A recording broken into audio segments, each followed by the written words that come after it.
中職統一獅隊今年搬厝到新建的甲台棒球場，頂個月29號開幕戰，吸引23500名球迷，滿滿的人潮帶動場外拖上勝利搶滾。鹽哥球團向發文表示，因為體育局政策調整，現有的場邊美食店家將暫停擺打，未來一段時間將無法度提供服務。我覺得那些商家也太過於可憐了，那明明是一個很有意義的東西，那現在被市政府這樣臨時喊卡，那他也不知道接下來人生再去球場服務的時間點是什麼，我覺得非常的不值得。這些東西本來都應該要事先弄好，然後不應該現在才要跑合約，然後才要重新招商，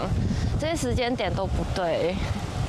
就是覺得很扯，怎麼會這樣？唔那球迷感覺憤慨，甲體育局的舉國代表改成舉菜收割局，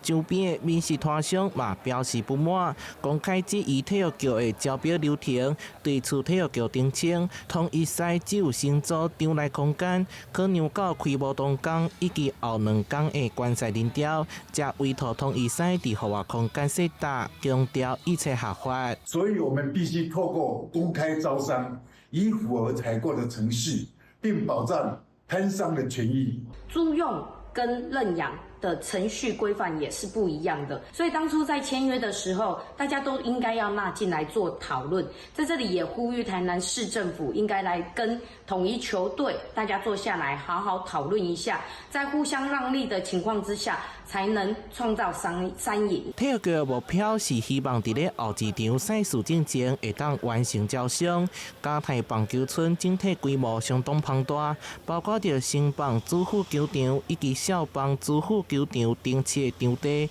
而戶外攤商區域敢有佇咧新組範圍之內，是外界關注的焦點。台南新聞楊淑慧採訪報道。